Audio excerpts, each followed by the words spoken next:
What would you do if you were outside enjoying a nice spring day and you came across one of these? Well, in Charlie Lake, that's a possibility right now. So we have received a human wildlife conflict report on March 18th, 2019, and this report was regarding a cougar sighting in the Charlie Lake area. The behaviors in which the complainant described are not a big concern at this point, but we are monitoring the situation.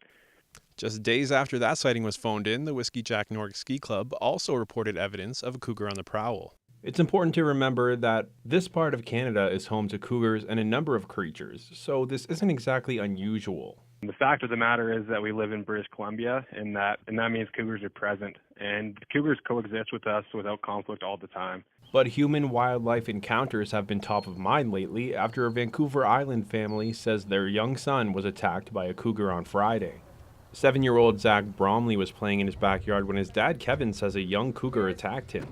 This thing kind of just started its business on my kid. It put a real good gash in the crown of his head, and about 4 centimeters is what the doctor said. Zach's mother Chelsea heard the noise and thought it was her son's play fighting, but when she saw the cougar, she ran to free Zach by whatever means possible. It had bit fully into his forearm. It was a miracle, and because she just felt that she was literally prying its jaw open and could not open it. And it's kind of like a pit bull, their jaws are very strong. So anyways, and this thing just immediately bolted. Conservation officers eventually found 2 juvenile cougars in the area and euthanized them both. Zach was taken to hospital and has since been released. He was wearing a hoodie, which appears to have protected his neck during the attack.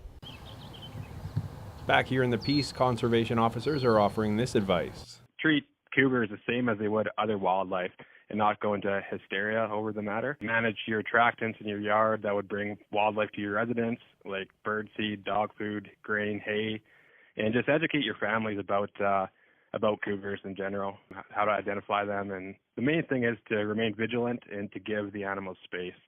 Travis Fortnum, CJDC-TV News, Charlie Lake.